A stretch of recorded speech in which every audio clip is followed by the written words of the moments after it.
Hola, Wendy, buenos días. Mira, bueno, en principio yo creo que es un error, o sea, de punto de partida, más allá de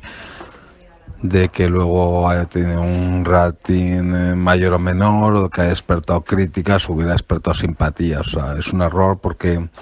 él no es un buen comunicador desde el punto de vista de presentarse como un entrevistador. Él no es un periodista, es un personaje público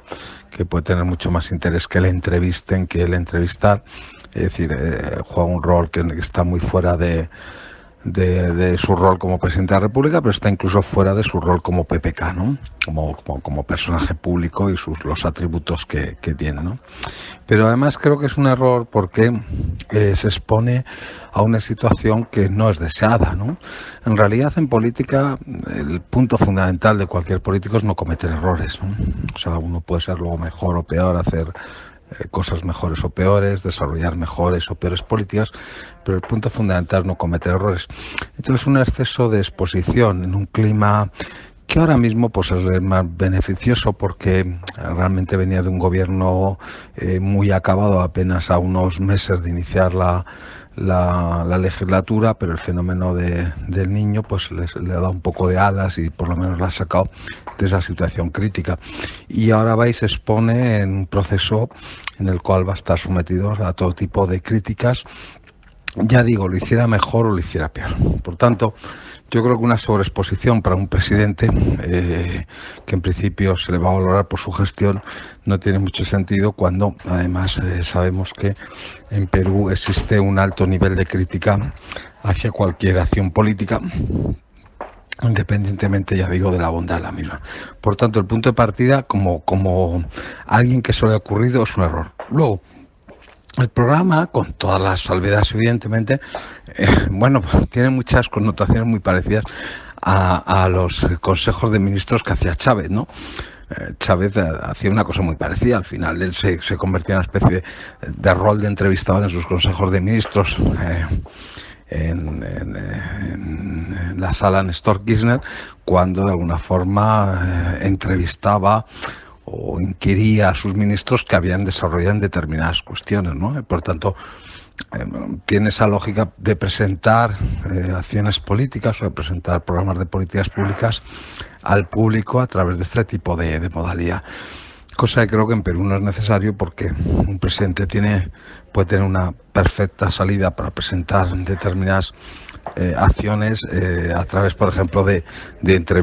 entrevista en profundidad en un programa que le sea amable con una presentadora o un presentador amable. Sí, en efecto, como tú dices, uno de los elementos fundamentales de la comunicación de gobierno es que tiene que ser una comunicación hoy en día que sea de alguna forma o que mantenga de alguna forma los elementos fundamentales de lo que fue los mensajes principales, las promesas o las propuestas o la línea argumental de la comunicación durante la campaña. Como señalabas, por ejemplo, un experto en eso siempre ha sido Correa, donde es muy difícil a veces diferenciar qué es comunicación de gobierno y comunicación electoral, porque hace un tránsito prácticamente imperceptible entre una y otra con dependencia del rol en el que se encuentran. Ahí desde el primer momento, no ha sido a través del programa de televisión, ahí desde el primer momento Kuczynski ha mostrado claramente una incoherencia que ya la mostró en la campaña, donde dio varios giros diferentes y que ganó realmente no porque tuviera una buena comunicación, sino en realidad porque su comunicación durante la campaña fue una comunicación bastante plana y que ganó sobre la base de lograr situarse finalmente como competidor en la segunda vuelta con una persona que despertaba un 50% de opiniones negativas o de rechazo, pero nunca tuvo una buena comunicación en campaña. Tampoco se esperaba que tuviera una buena comunicación durante el gobierno, ¿no? Ahí la comunicación se expresa, la comunicación gubernamental, en términos de los objetivos que uno pretenda conseguir. Si es una comunicación de información, básicamente, si es una comunicación que lo que intenta es dirigirse a determinados targets o mantener cautivos a determinados targets, que es más complicada en el caso de Perú por el propio hecho de que no hay reelección y los partidos están muy poco institucionalizados, o es una comunicación que trata de persuadir para lograr un cierto apoyo a las políticas presidenciales, cosa que tiene complicada porque evidentemente tiene un rechazo bastante amplio en el legislativo. Por tanto, yo creo que tendría que ser una comunicación mucho más popular. Y yo creo que parte de quien le haya asesorado para que monte este programa viene por ahí. Viene por la idea de que él es una persona que llega muy mal a determinados estratos de la población y, o sea, no es una persona que tenga muchas habilidades interpersonales de comunicación o que genere mucha empatía en determinados targets o determinados grupos fuera de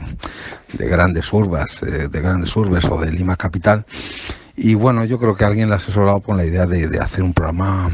popular, de cómo explicar a la gente más o que menos puede empatizar con este tipo de candidato, cómo explicarle las políticas que lleva a cabo para lograr una especie de aprobación continua del gobierno al modelo de campaña permanente, ¿no? Bueno, y en ese sentido yo creo que el fracaso viene por la propia, lo que decías, comentabas, por la propia incoherencia que manifiesta seguramente entre los targets a los que quiere dirigirse, los mensajes que quiere transmitir a esos targets y sobre todo sobre los objetivos, ¿no? Yo creo que hay dos momentos, un momento una vez que ganan las elecciones, hay un momento que llega hasta un poquito antes de los desastres del Niño, donde el gobierno se encuentra realmente prácticamente al borde de la quiebra en todos los sentidos y que de alguna forma el fenómeno del Niño le salva, y a partir de ese momento yo creo que quieren relanzar con este tipo de estrategias de comunicación. Pero a mí me parece que el tema de Pedro Pablo no es precisamente eso. Yo creo que tiene que ser un presidente, es un presidente gestor y por tanto no es un presidente comunicador. Y en ese sentido yo creo que se tendría que haber quedado más en su rol de gestor y haber buscado 2 o 3 portavoces autorizados con fuerza a nivel parlamentario, a nivel también gubernamental y a nivel partidario, que hubieran expresado o que hubieran sido las fuentes de comunicación principales.